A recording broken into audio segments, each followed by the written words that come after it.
talking about how do you use your frame to win 50-50 balls, fade, just how do you use your frame to make yourself a better receiver? When I get a matchup, and obviously I'm going to be bigger than most of the corners I'm going against, so just making sure I'm using my arms, not extending all the way, because refs will call that, keeping nice good spacing. And then when the ball's in the air, it really just comes down to tracking the ball, finding it, and then going and making that play.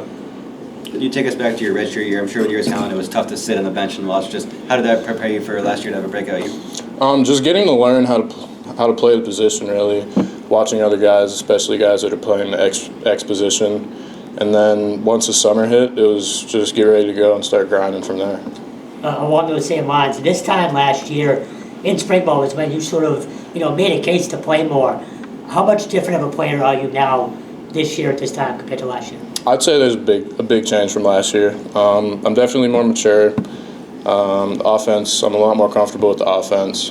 And definitely my relationship with the coaches and the rest of my teammates, that's definitely grown. And I think that's what's helped from last summer and last spring. And a guy who's sort of taken over that role that you had last year, this year, is VJ Wilkins. What have you seen from him? Just seeing VJ come in and learn the offense has been really cool, because now being an older guy, getting to, even though he is an older guy at the same time, getting to show him the offense, show him what to do, what not to do, it feels good because I was in his position not too many years ago.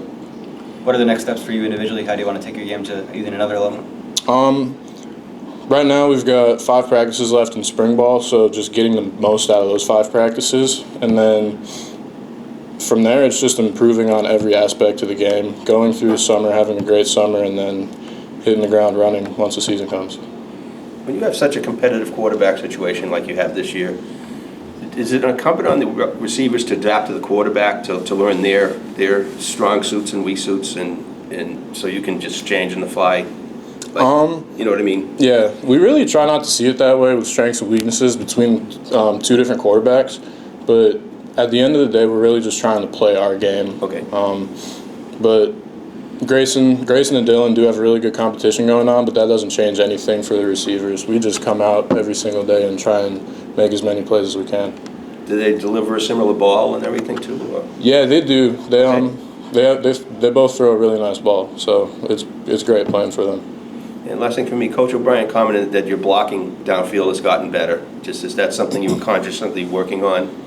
Yes, blocking is just as important as catching the ball. So that's also something that scouts are always looking for. They're looking for a receiver that can block and catch the ball. So as long as I can do both as well as I can, then I'll be set.